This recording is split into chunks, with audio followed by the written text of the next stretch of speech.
Coconut oil for eczema. Coconut oil is quite beneficial for skin, due to its antioxidant, antibacterial, antimicrobial, and antifungal properties. It reduces the inflammation, and soothes your skin during a flare-up. It also contains lauric acid, which is helpful in treating viral infections, because it gets converted within our body into monolaurin, a chemical compound, effective against viruses, bacteria, fungus, etc. Coconut oil also contains vitamins E and K, caprylic and capric acid. These components nourish and repair the skin, decreasing skin's flaking and itching along the way. How to use coconut oil for eczema. First of all, you need to buy organic, extra virgin coconut oil, to get the full benefit out of it. 1. Direct application. It's the simplest way to use this oil, just apply it where needed, 2-3 times a day.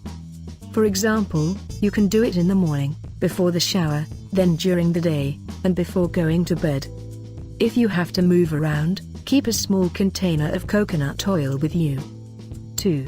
Eating it.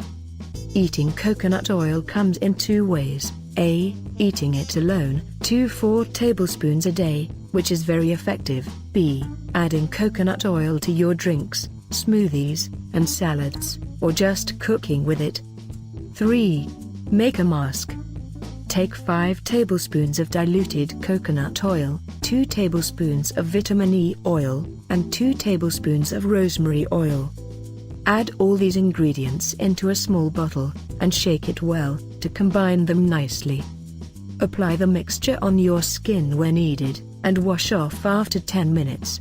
Repeat as necessary. 4. Coconut Oil Bandage. This bandage is helpful with the rough and prone to break up skin, because it makes the skin softer. You need to warm 1 tablespoon of coconut oil, soak a cotton pad in it, and use the pad over the rough area. Leave it there for 15-20 minutes, then remove the pad, and wipe off the excess oil with tissue paper. This simple bandage gives a good relief during flare-ups and nighttime itching, and can be used for children too. 5. Bath oil. Add 3-5 tablespoons of coconut oil, and 5 drops of lavender, or tea tree oil to your bath. Take the bath, as usual, but after that, either let your skin dry on its own, or gently pat dry with a soft towel. Having such a bath before bedtime will give you itching-free sleep, and will leave your skin supple and soft.